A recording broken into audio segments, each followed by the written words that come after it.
All right, guys. Appreciate y'all being with us. This is the first weekly edition of Tuesday Morning Coffee. And so I want to give a shout out to John Jones.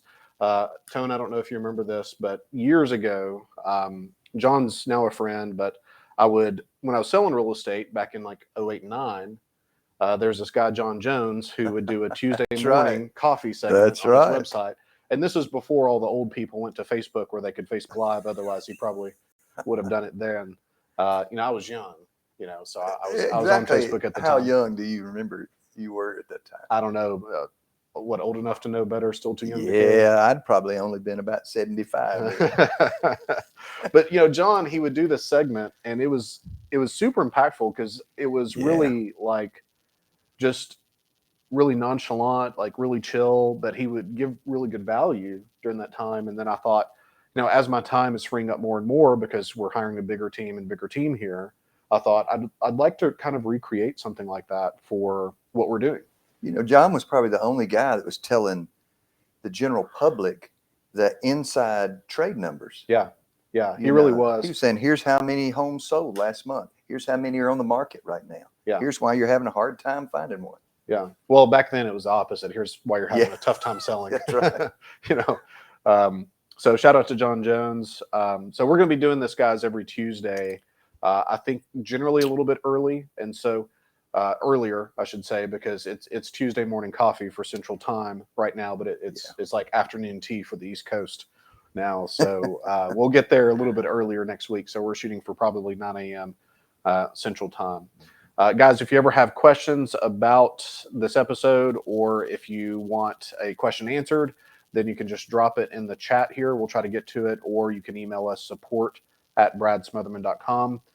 Today, I have my main man, right-hand guy for years and years now, Tony Woodall, with us. Appreciate you being with us, man. It's good to be here. Yeah, it's always good to see your face. You always talk about how old you look, but I think you certainly look younger and younger the more I'm around you. It's that young wife I have. That makes sense. She's doing it. So, what'd you do for Valentine's Day? She decided what we were going to do for Valentine's Day. I think that's usually how it is. Yeah, I know it. She said no gifts, no cards. We're both going to work our tails off yesterday. We're coming home. I'm going to cook dinner, and me and you and the dog are going to watch the Winter Olympics. So we did. We watched the curling last night. What is that? It's where they slide that little round thing down the ice real slow, and the rest of them get out there with brooms. Yeah. Do you understand that? Not a thing, not one thing about it, but they know when they're winning and they know when they're losing, and that's fine with me. And then me and her and the dog all fell asleep on the couch last night. So okay, it was a very romantic evening. Yeah, that sounds good. What did we do? So my daughter is 6, and this is her favorite day of the year because everybody loves each other. It's really sweet. So she made these custom Valentine gifts for her teachers. So 11 of them, by the way, 11 of them. And so they had flowers in them and candies and everything, the same stuff we got the team. And so we had to make that. And then when we got off from school, she wanted to go climb at the climbing gym. Okay, I saw pictures. Yeah, and Mason wanted to go to the park. So I took Mason to the park by myself, and Mama took Maribeth to the climbing gym, and they had a big time. Oh, fun. So fun, mine was about as romantic as yours. But it's love and it's all inclusive. Yeah. Oh, that's right. And you're at an age when you've got small children. My kids are 38 and 35 and 30. Yeah. So I think an aged relationship, I can say that because I think I started dating my wife at 19. So 16 years ago. It's I remember the last time we actually did the Valentine's Day thing. I was in grad school. We went to Carrabba's, and it was such a madhouse. I was like, we agreed never again will we do that. So I have a very pragmatic bride. So that's always a good thing. So, man, some people may not know who you are and may not know your background. Right. So go through that, like how we got together and background and all that. So I spent 25 years as a pastor by trade. That was my job. And which I never thought, I got about halfway through and thought, I'll never be able to do anything else because this is just it's a skill set you won't use anywhere else, you know. And I had no idea that when you're standing up talking, say, in front of a couple thousand people twice a week, that you're developing a decent skill set. Yeah, I you was know? thinking, I don't understand that. I know. And you sit and listen to people talk about some of the darker days of their lives. And so I never thought that would come in handy again at some point one day. And now I do that even with people who are about to lose their homes and got different difficult things happening. So following that, I did about a 10 years doing consulting work with hospitals and some different groups. But I met probably 2-3 mornings a week at Starbucks, back then, the one in front of Home Depot, and with a group of people, men, women, and we were just all folks who had morning coffee. Most of us were single. And so that was kind of a place to where we could connect while you and Casey were having coffee at home, you know, before you came to Starbucks. Mm-hmm. And I'd always noticed this young guy over, mostly by himself, sometimes with an older gentleman. And he was just always busy. He was on the phone. He was just always busy. So every now and then this little group would take up a little, we'd put some cash together to help somebody that needed some help. And then one day I'm going to tell something you had told me not to ever tell anybody, and I hadn't. But well, it's not like we're live on Facebook or anything. I know it. So after everybody left, this young guy comes over to me and hands me some cash where nobody can see it and says, "Look, I think y'all are helping people. Would you take this and use it however it needs to be used? Please don't tell anybody." So my bad. Yeah. So anyway, that is really how I met Brad. And then we would talk every now and then. I found out what he did. I was intrigued by it. I had once in my life before, when I lived in Hendersonville, we bought a corner lot, and the house was up towards the front of the main road, which left me a huge backyard with side road frontage. And I cut 2 lots off the back of that one time. I remember that, but I'd forgotten about it. Yeah, and sold them. And that was the extent of my real estate history right there. And so once Brad telling me what he did just kind of I started looking. I just became more aware of what was around, you know. And then one day, because he was telling me what he was doing, I got on Craigslist late one night and was looking around to see if there was something there. Somebody wanted to sell their house. And this lady just blatantly said on Facebook, "Can someone help me not lose my house to foreclosure?" And I mean, she put it on there like at 1 a.m. So I called her. I knew she was up. And she answered the phone. I went to see it the next morning. I got a copy of your contract. I called, texted you, and you sent me a copy of your contract. No instructions on how to fill it out. That's right. Agreement. No instructions. I went through it. And at the time, I'd never heard anything called sub-2. If I know now what I knew then, I wouldn't have paid cash for the house. I'd have bought sub-2. And but I didn't. I called a buddy of mine. He was my lender, and I bought the house. I moved into it, and my plan was to live in it. I wasn't thinking as an investor at that time. I was looking for a place to live. And so I told Brad what I did, and he said, "Well, wait. You hadn't closed, have you yet?" And he started telling me about how I could buy it sub-2. And I said, "Well, my problem is I already have this lender. He's a close friend of mine. I don't want to upset him," kind of thing. And so I bought that house, moved into it. But right after that, Brad said to me one Starbucks, he said, "Listen, I have got a very busy day today. Do you mind calling this guy for me and ask him how much he wants for his house?" And I said, "Well, Brad, I'm not a realtor." And he said, "You don't have to be a realtor. I just need you to make a phone call." So I call the guy, and the guy says, "Well, I'd like $45,000 for it." So I text that back to Brad. "He'll take $45,000 for it." Brad texted me back right away. He said, "Listen, I'm real busy right now." Now I can see his face. Then I couldn't see it. "I'm real busy right now. Can you drive to the White Cat? Can you drive down to this house, meet this guy there, look at it, and then go down to," no, I didn't say it then, "and meet this house and tell me what you think?" And I said, "Well, Brad," he said, "Are you doing something?" And I said, well, no.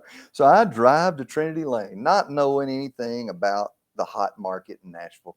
I drive to Trinity Lane. I meet this guy there who pulls up in, I will never forget it, this convertible Cadillac that had been totally restored, probably like an early 60s with the top down. He gets out, he's dressed like $1,000,000. And it occurs to me that he doesn't look like somebody to be selling a house on Trinity Lane for $45,000. Yeah. And he wasn't. Yeah. He was not ready to sell it. But he didn't tell me that then. And so I text Brad the message, said, well, the house is in perfect shape. And he said, you mind meeting this guy? There's a White Castle a block away from there. And meet him over there and have him fill out the agreement.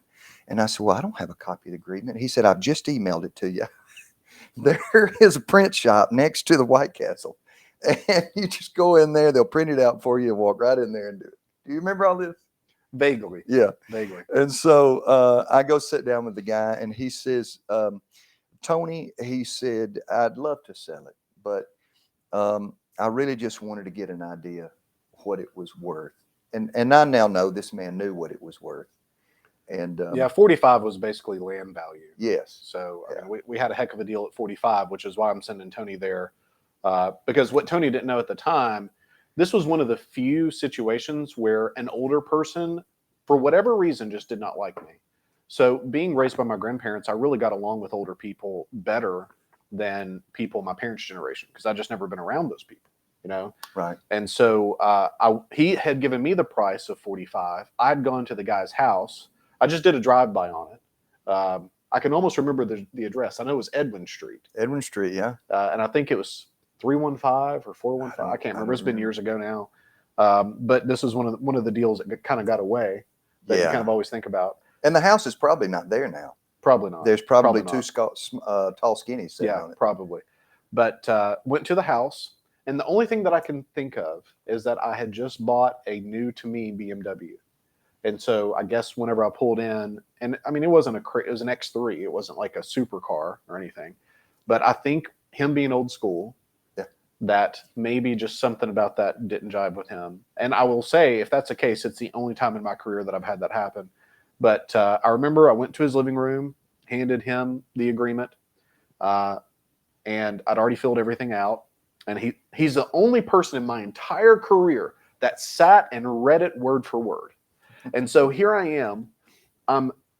It's very awkward because it's kind of like a situation like this, but he's not paying any attention to me at all. He's reading this document, and I'm just like sitting there, like twiddling my thumbs, like wondering what's going on. And he said, son, I'm going to have to ask you to leave. And I'm like, huh? Like it just didn't make any sense. It's like, ask me to leave.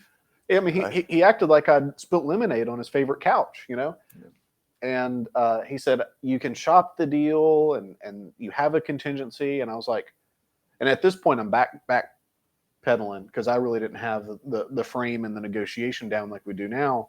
And I said, well, do you have some paperwork that you'd like to use? He said, no, going to have to ask you to leave. And so I left kind of tail between my legs, and my pregnant wife was in the car, and she was like, well, did you buy it? I'm like, no, I don't know what happened. And so then I remembered Tony's really good with people. So maybe Tony can pull this off. So and he has wrinkles. So, they ended up getting, I think, along better than me and this guy did. Yeah. Certainly. But he didn't throw me out, but he didn't sell us the house. Yeah. And so, but over time, we started working together. Yeah. And I guess 7-8 years now, something like close that. to 8 years now. And in that time, Tony's bought his own deals, created his own notes, done sub-3 deals.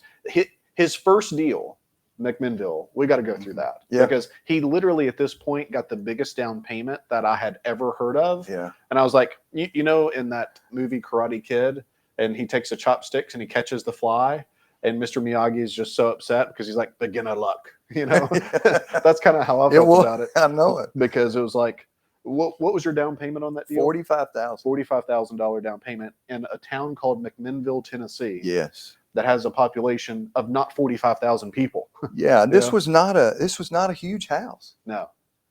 The thing I remember most about that is, I remember we got out of the car, and Brad, and Brad was standing right there with these folks, and I was standing next to him. He had a yellow pad, and he'd already walked around the house, and he'd made notes of what he saw that was potentially going to need to be repaired if we chose to, if the structure worked out to where we were going to buy it and flip it, we would have that in front of them. But they needed to know what we were going to have to do anyway. So he'd write it down right in front of them, take a picture of whatever that was. And then in front of him, he had his script right here. Yeah. And basically walked straight through the script. He knew it now pretty much, but if he needed to check with it, he'd had it right in front of him. Yeah. And I remember these people because this was a sub-3 deal, hashtag David Alexander. And they didn't seem to understand it completely at first. And so I said the same thing word for word 3 separate times. And I remember you, which was really good because Tony has an exceptional understanding of like minor social situations, like minute social situations. And I think that you could tell that there was a little bit of pressure, you being so tall, and both of these people were a little bit shorter. And so Tony just kind of starts walking off and like looking at things. He's still within earshot, so he understands what I'm doing. But I'm doing the same thing. Let me tell you what I can do with this. And honestly, the numbers are really tight. So the best that I can do with this is go through this, you know? And so I went through that 3 times, and finally they were like, okay. And I can't remember if I had told you at the beginning, like, hey, I'm just going to give you this deal or not. Because I had so many deals, like I couldn't do it myself. Yes. And I was just so. No, you hadn't told me that. Okay. But when we got to the end, you said then, look, I know this is a little tight, and but it's a good start. And you've been working hard, you've been doing your homework, so this is your deal. Yeah. Yeah. And I was just like, I didn't even realize at that point then, because I hadn't thought a whole lot through past what happens just in what I was doing for you. Yeah. That was my first time past a closing. Yeah.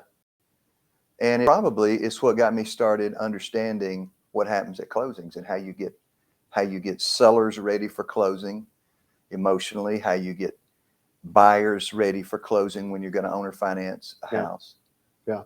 And so that was Keith and Sue Robinson. Sue. And so these buyers, they put $45,000 down. That's right. Completely renovated the house. Out of that $45K, how much was your cash? Do you remember? Was all of it? I don't remember. All of it. Okay, so the sellers were getting no money on a bad deal that other investors couldn't do. Tony got $45K cash. Yeah. So what we were concerned about was it was gonna actually take the note a little under.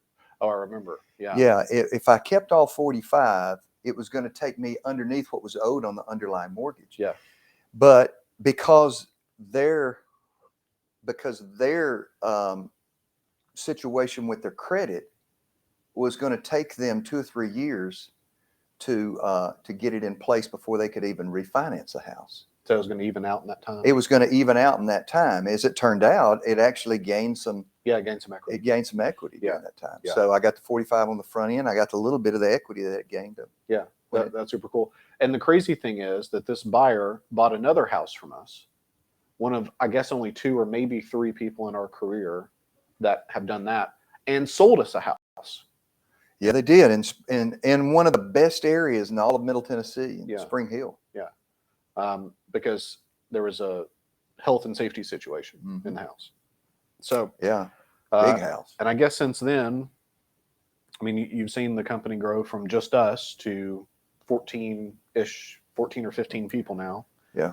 And but it all started here, you know. And so Tony's been instrumental in everything that we've done. And so I just thought it'd be super fun to do Tuesday morning coffee together and just talk about whatever kind of comes up. So I guess that kind of brings us to the deal of the day. So today we're talking about an owner finance deal that we're closing today on the sale of. And so kind of the numbers, we bought this for $65,000. We put a down payment down, and we have 0% interest payments. 0% interest, principal only payments of $500 per month on the $45K that's still, so $20K down, and then $40K still owed, $500 per month, so for 80 months. We just wrapped it at $122,000 at 7.9%. No, we did 9.9 on this one. We did 9.9% on this one. And I don't remember how James pulled that off, but 9.9% rate. So we have cash flow on this deal, but in 80 months, I have a free and clear note. That's right. And so that 122 that we sold it at, I think we got 10K down plus the loan origination fee. So that buyer will finance probably somewhere in the 115 range. And so in 80 months, they might still owe 110. Okay, because That's of right. amortization. That's right. So on this deal that was, not as, could we have taken it retail? Maybe, and made something, maybe 20 or 30K. But across 80 months, we're going to make $110,000 plus the cash flow. And what did you have to spend to get it ready for them to move in? Zero. We haven't touched it. Haven't touched it. So that's one of the questions that we often get on under finance deals is, like, what do you do to fix the house? And I look dumbfounded. Was it in perfect shape? No. It's a Was 1940s. it a little dirty, a little trashy? I'm sure it was. They all are. Some more than others. Like the Juneau Bargerton Road is kind of a mess, isn't it? Mm-hmm. Mm-hmm. So that is that? Well, I mean, we've got 2 guys down there that have been working on it for a week now. That's just the inside. We're having to hire a company to come in with a skid steer to clean up the outside. There is a mountain of trash. I think now I know what they did because it's common household trash. So I think they were probably running a little garbage pickup service with people that lived in that area with a large pickup truck. Wonderful. And then they were just dumping it in their yard. There's no way that all of that came out of that house because the house was still full. Yeah. Interesting. And it will wind up taking 2 weeks just to clean out the inside of the house. Yeah. And we're just doing a light demo on it, but it is, I've never seen that much trash. The piles are 4 feet high on the outside. Wow. It is crazy. Interesting. Well, what I wanted to talk about today is that there's more opportunity in the market than people realize. Okay. And I look at this from an ads perspective. So most people know that I'm a digital ads guy. We really like search engine marketing because we're in a position where people are searching for a solution and they're finding us. Okay. So I wanted to look at the numbers so far for this month. So far for this month, we have had, we spent $13,200 on ads. We've had 100 conversions. So 100 leads, 100 people that have asked us to speak to them about a house that they need to sell for a cost per lead of $132. But the biggest part of this is the click-through rate. Okay, so let me pull that up. Okay, so my click-through rate is 3.85%. Okay, so let's just call it 4%, round it up. What that means is that for the deals that we have for this month, I'm capturing 4% of the traffic that we want. Okay, so I'm missing out on 96% of the traffic, which effectively means I'm missing out on 96% of the deals, assuming that the traffic is remains equal in terms of quality. There's no reason that it wouldn't because it's representative. So if I have 100 people that reach out for a search term, like let's say it's sell my house fast, which is a key term that we would view as relevant, then if there's 100 people, 4 of them make it to my site, and we're buying houses from the 4 people that make it to my site. The other 96 people, because we're not able to capture the traffic, we lose. Okay. And I think that this is really a good testament to how many deals are actually out there, because on average, we're buying in the 10 to 20 per month range, where we're losing out on 96% of the deals, which means that there are hundreds of deals in the markets that we're looking at. Okay. And that we're in that we view as relevant for search terms, that we want that traffic and we can't get those deals. And so one of the things that I'm often asked for people that, I mean, not super often, but sometimes asked from people that are looking at joining the apprenticeship is, well, why are you teaching this? Why don't you just keep all the deals? I can't get the other 96% anyway. No. You know what I mean? And so I actually became fairly known locally first. And that's where we started training people first. And people had the same thing. Aren't you training your competition? Number one, if you are doing search type ads, you're going to have competition there anyway. I'd rather them be people that I train, that I know are going to be ethical and honest with people and be able to serve sellers at the highest level, as opposed to people that I don't know. But even still, and we have, I don't know, probably 10 or so apprentices in Tennessee where I am that are running local ads in Tennessee, and I might run into them maybe 4 times a year, something like that. So with all the deals that we're doing and all the appointments that we're taking and everything, it's really just not an issue.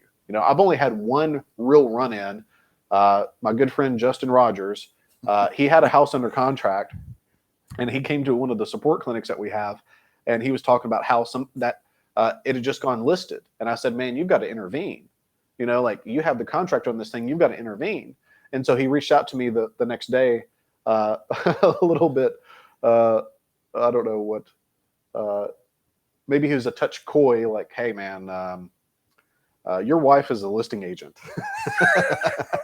and so we had were to the figure enemy. that out. But he hadn't recorded a memorandum, so I didn't know that he'd sold it, or he had it under contract. Yeah. But I did feel vindicated that I had told him to intervene in the very deal. That's right. To keep it from happening. But that's the only real run-in that I've had in probably. Well, what's 2 that years. tell you? I mean, there is so much business out there that we're not even touching. Yeah.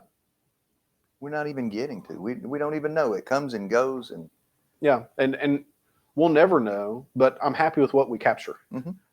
Like our little 4% that we're capturing, 4% is not a big number, but it turns into a lot of transactions. Mm-hmm. And this is one state. Well, this 96% everything. Well, this is, but as a ratio, it's yeah. Still, we're missing out on 96% of the deals out there. And I think that this is one of the main things that I view as a critical issue, because mindset is so critical to what we do. And it's critical to doing anything at a reasonable level, or even a high level, certainly. Whether you want to play piano, or you want to learn how to dance or do jujitsu, or be a great real estate person. Having the mindset is so important, because it's the lens that you view everything. And so I think Tony has a pretty good example of one of his walks, where if you had a different perspective on deals are so tough to find, which is completely wrong, then you wouldn't have had the opportunity that you had. Yeah. I say that I've been lucky, but I don't think so. I think outside of what we do with our marketing, which works, there's also just a natural sense of awareness you need to stay at. So one day I'm driving home, and as I'm driving, I noticed this guy hammering a sign in his front yard, 5 doors down from where I live.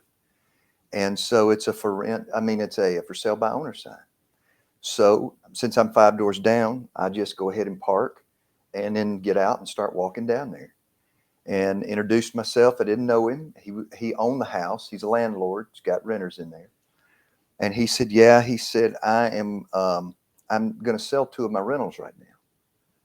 And he'd been a landlord for years, and he's in retirement age. So every so often he sells a couple of rentals and lives off that money, that cash, for a while. And I said, well, it is strange how naturally it just came. I said, well, I mean, I'm a neighbor. I'm not saying I could buy it, but what's the least you think you'll take for it? Yeah.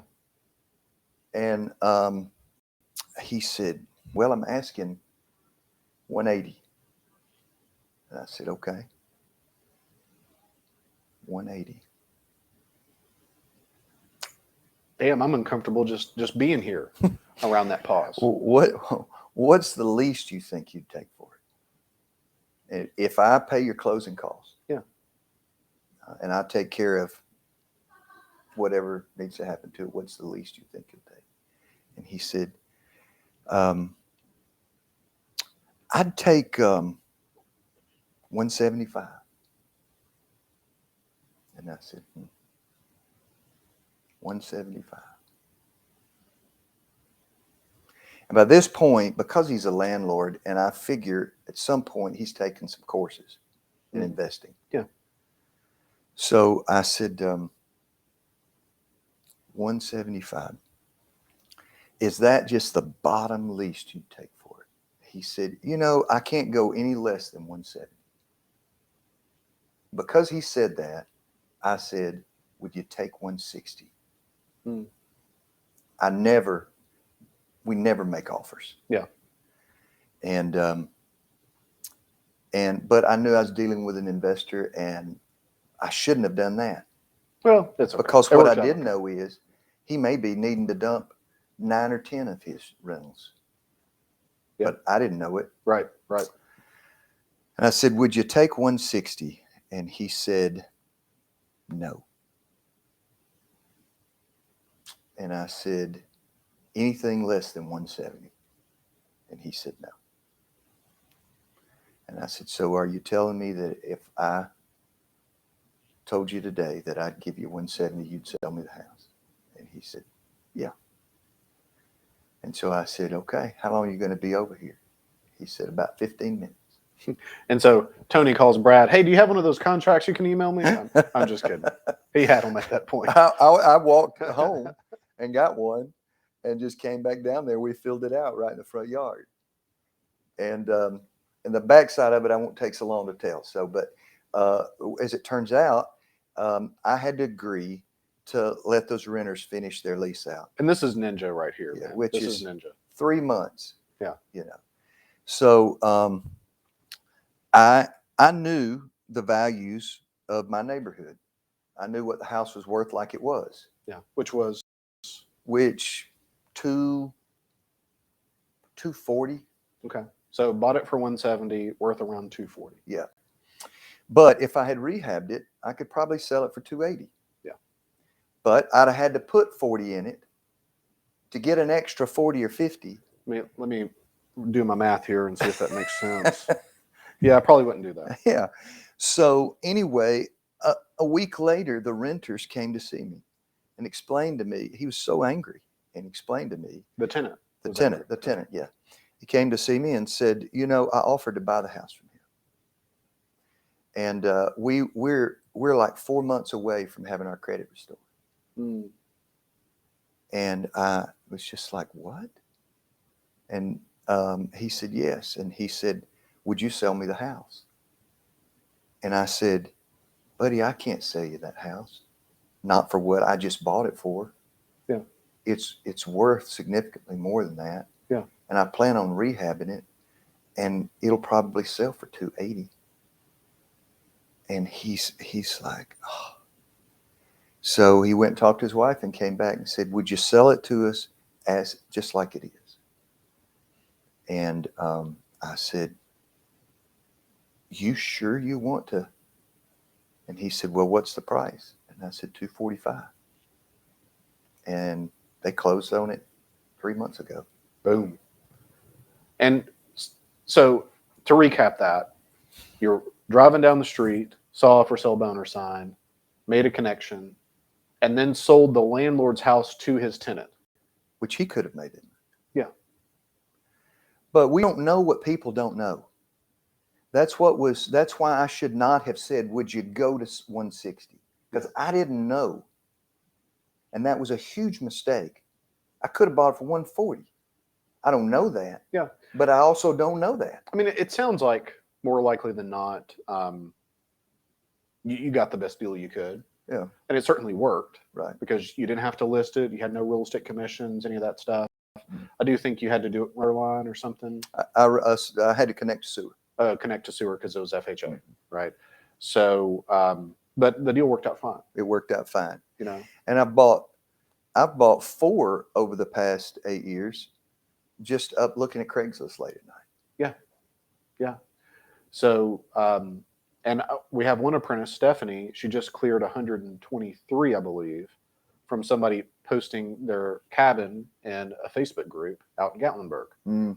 And so she's just in her free time will look at those. And I mean, you can make a reasonable income without having all of the marketing machine like we do things and having motivated sellers reach out to you on demand how we do things. You can make probably, for most people, a full-time income just from Craigslist and Facebook groups and that kind of thing. But you got to stay committed at it. Yeah, and my point is not to replace. Don't feel like you can save some money here. the best way to do this is spend what you can on your marketing. Yeah. This is gravy. Yeah. This is that extra 40. This would pay for your marketing. Right. That's a good way to look at it. That's a good way to look at it. So, so if you had been driving down the street and thinking, gosh, deals are so tough to find, this real estate market's just out of control, nobody's going to sell at a discount, do you think you would have stopped? no. Yeah. Not with that mindset. Yeah. I mean, when I first started, I remember when we did our first little group, it was about 15 folks we invited to that. Yeah. And it was live every Wednesday night for 2 hours. Yeah. Well, I remember you saying, look, when you're riding down the street and you see a house and it's got a couple shutters falling off of it and the grass is knee high, look it up. Find out what's going on with it. Go knock on the door. See if somebody's living there. And it instilled in me this awareness of knowing, being aware of your surroundings. Mm-hmm. You know, we think because we're sometimes our own worst enemy because we listen to all the stuff about the gigantic deals and we lose sight of there's an extra 30 over there, there's an extra 45 over here. And well, that 30 and that 45, and all of a sudden you're at 75 for the year of extra money that you didn't have to pay for. Well, yeah, that's 100% true. And Tony multiple times has, I remember one time on Sligo, you bought the cabin and then I don't know what happened, but we ended up buying the 14 acres next to it from somebody else. Yeah. You know, and then we heard that they were going to put a hotel adjacent to us. That hotel never came, but you know, that was exciting. So I was like, I've got 14 acres right next to what was supposed to be a Marriott. Yeah. And on an owner finance deal, that was one of those. So early on, when one of the ways that Brad would pay me is he would give me a couple deals a year. Yeah. And it is a great creative way. You know, I think it was some of your first scaling that you were doing. Like you were attaching amounts to people, what you wanted to pay that person. And it was a percentage of number of deals or number or of that deal, you know. And so there was one out in the other side of Gallatin. Oh yeah, with that acreage. It had 11 acres. Yeah. And so the 11 acres was long and the house was over to the left side. So when we bought it sub 2, that fella who was getting out of, he was retired office in the service. Okay. And he bought him an RV and he was going to go out and live in the RV. We bought it sub 2. And then. Now it was pre-foreclosure, right? It was. Okay. Caught it up. And I owner financed it as the house on 5 acres. Yeah. Because I had 10 acres out there, and that's a county where you can't subdivide for less than 5 acres unless you want to go through the planning commission. I didn't want to do that. Right. So I said, I've got a house on 5 acres and an additional 6 acres attached to it if you'd like to owner finance that as well. Yeah. And the couple, they asked me, said, well, can we put it all into one? So I picked up an extra. The house on 11 acres was going to owner finance for the same thing the house on 5 acres was going to owner finance for. Right. But by marketing it this way, I picked up probably an extra 50 grand. Yeah. In equity. Yeah. Just on the 6 acres. Yeah. And so deals are out there, guys. Deals are out there. Here's an article. We were looking at this morning, guys. We're all the time looking at what's going on in the market. This is titled U.S. Foreclosure Activity in January 2022, highest since beginning of COVID-19 pandemic. So not sure. All right. So in terms of statistics, new data shows that there was 23,204 U.S. properties with foreclosure filings, default notices, scheduled auctions, or bank repossessions, an increase of 29% from a month ago and up 139% from a year ago, according to January 2022 U.S. foreclosure market report. So, I mean, here's the thing, guys. Like, this is one of our big 5 motivators, pre-foreclosure, up 139% from a year ago. I mean, and this is one of 5. I mean, there's divorces, there's inheritance situations, and we're buying stuff all the time, there's no shortage of deals. So if I can challenge you on something, there's no shortage of transactions that are good transactions out there. Just because prices are soaring and sellers have multiple options, it doesn't really matter, because your seller is your seller, and the people that aren't going to sell you the property, they never were in the first place anyway. Mm-hmm. And so one of the things that me and Tony would do a lot whenever we would go in person, which we don't do anymore, we buy everything virtually now.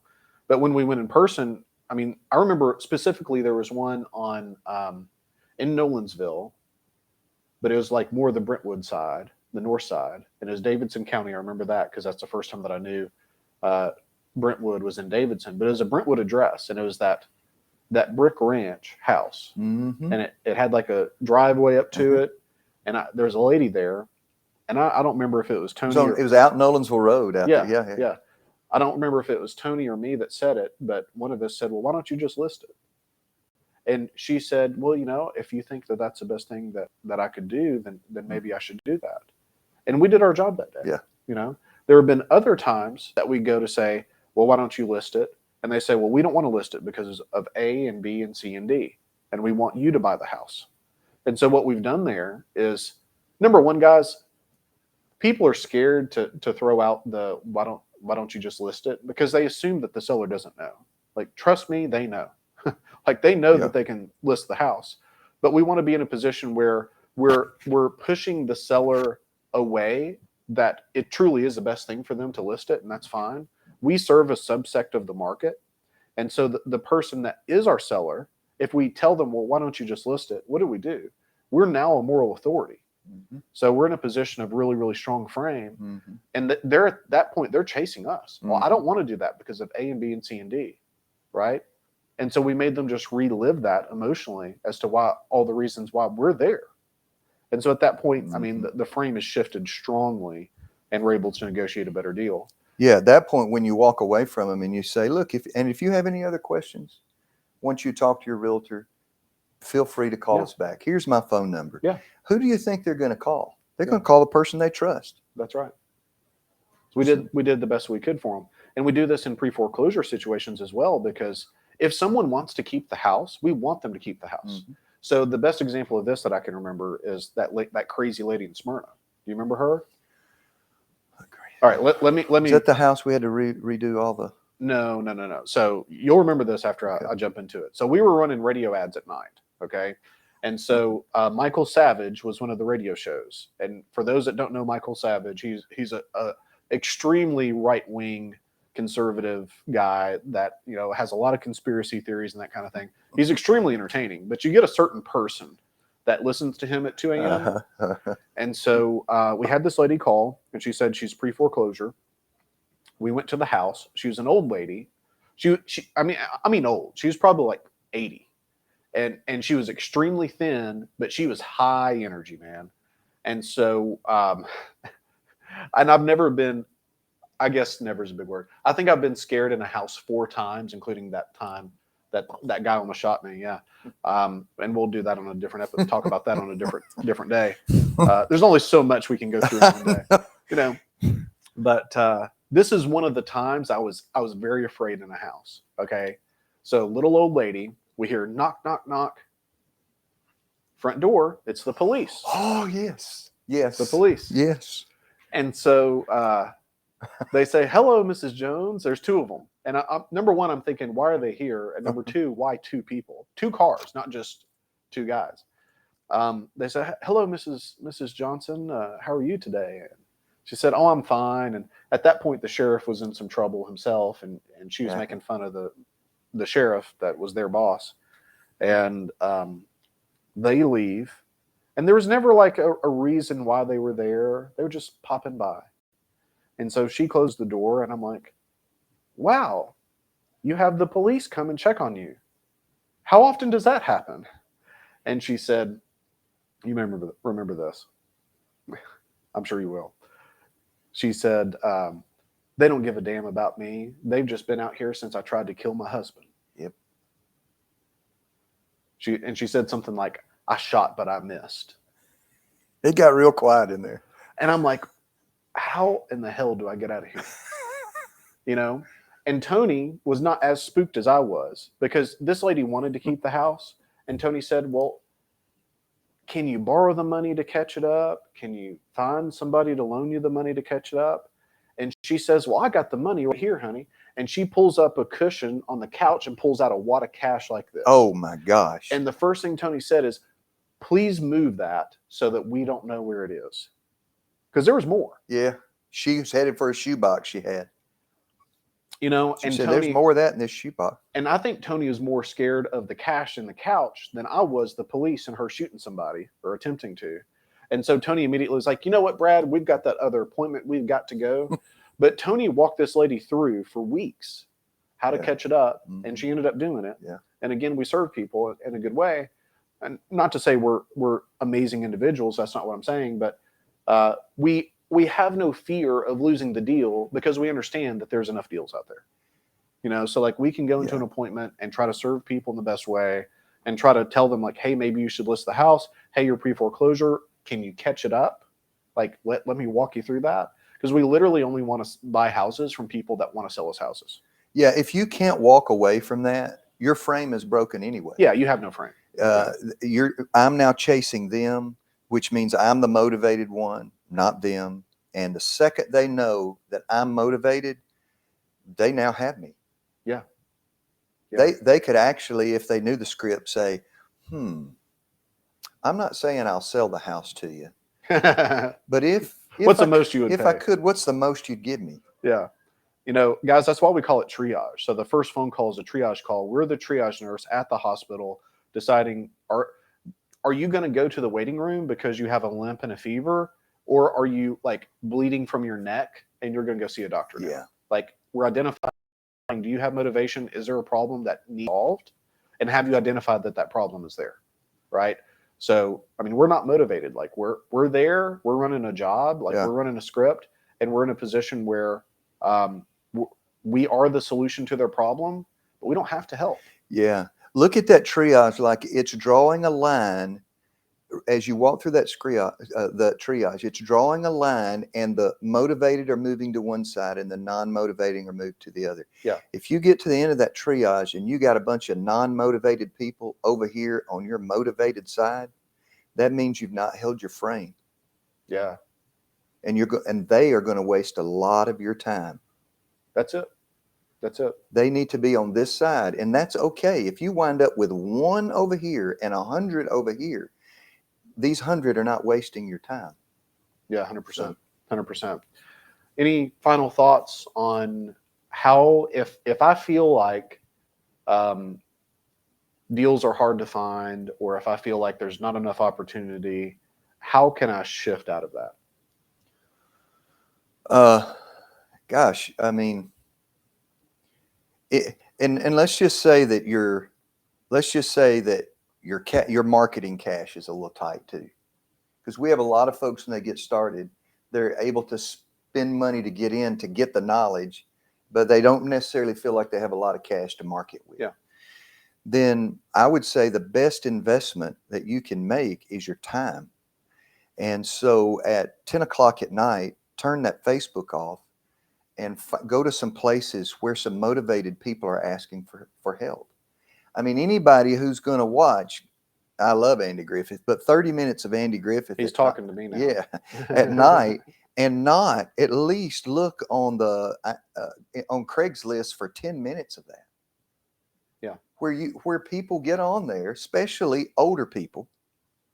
Yeah. And say, I need to sell my house fast. Younger people are not. They're going to other social media platforms. But people my age and up, we're going to what we know. And what we know is Craigslist. Or I bought a house because at the little store in that town had a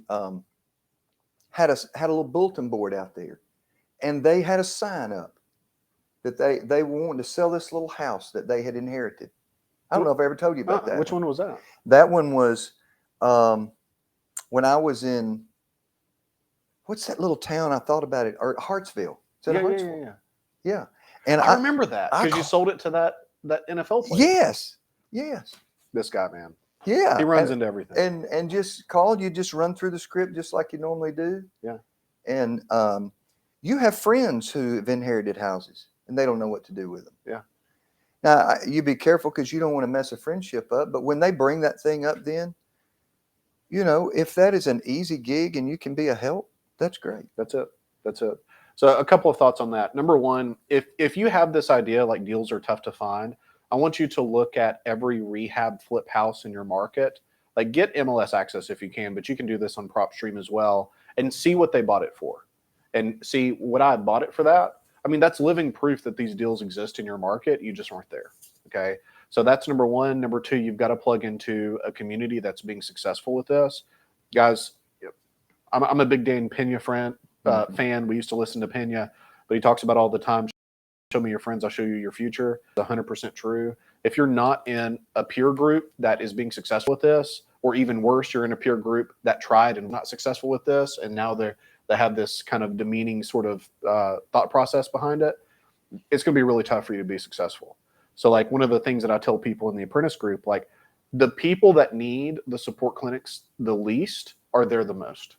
And the opposite is true as well. Mm-hmm. It's like if you're not plugging in and being there, and I think a big part of that is the mindset piece, because if you see like Ebony coming to a call and she has 3 or 4 deals at one time that she just put under contract, it's really tough to think, well, I can't do a deal a month. You know what I mean? And so have that happen all the time. It is. One last one I was thinking about is one that we had probably about 6 to 9 months ago. We had a lady call in from Madison, which is a suburb in North Nashville. Very hot real estate market. Yeah. She was in foreclosure. A sale date had been set. When we got the call, it was like 2 weeks away. James did a primo job. And then Kevin did a primo job on and James did a primo job. And we'd get to the very end and she'd be, yes, send it. We'd send it and then we wouldn't hear from her. Yeah. So Kevin got the idea that there might be send the contract. Yeah. We'd send the contract, and then it, she wouldn't sign in 24 hours, so we would just delete it. Yeah. She called back. What happened to it? Well, you said you were going to sign it. You were ready to sell the house, and that's another thing. It's not about signing the contract. It's about selling the house. So when you're going to respond to them like that, don't say, well, we thought you were going to sign the contract. We thought you were going to sell the house. Because that's what they want to do. That's what they want to do. It's not so much the signing of signing a contract is actually scary because they don't understand what they're signing anyway.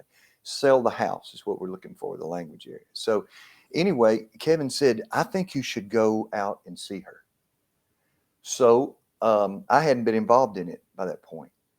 So I drive to Madison, but it's an old hickory address, but it is all the way up to the river. Mm-hmm. And so she has a little 3-bedroom, 2-bath ranch.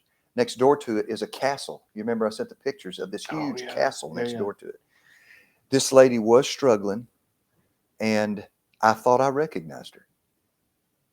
And I said, because her last name was whatever it was, I'll say Johnson. And I'll say, do you know Jim Johnson? And she said, that's my uncle.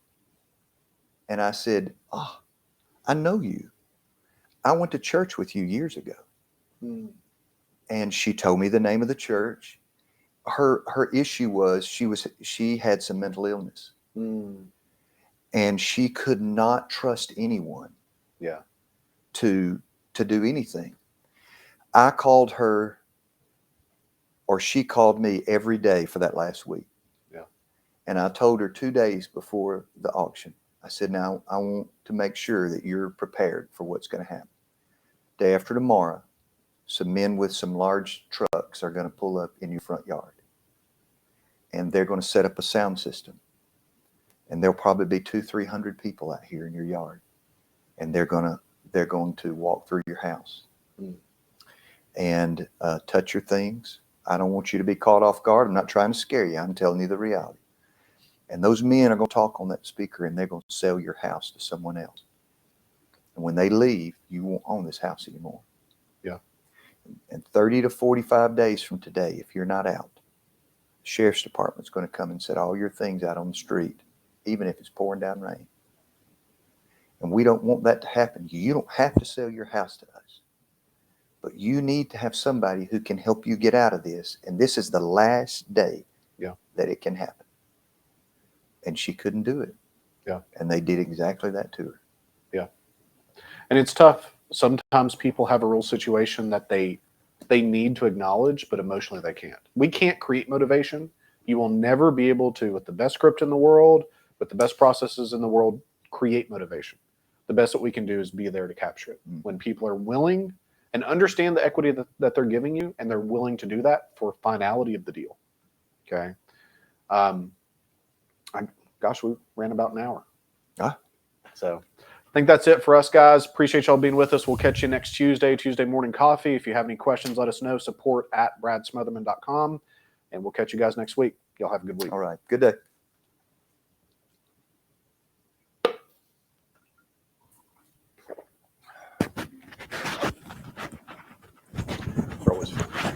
It is. That was good.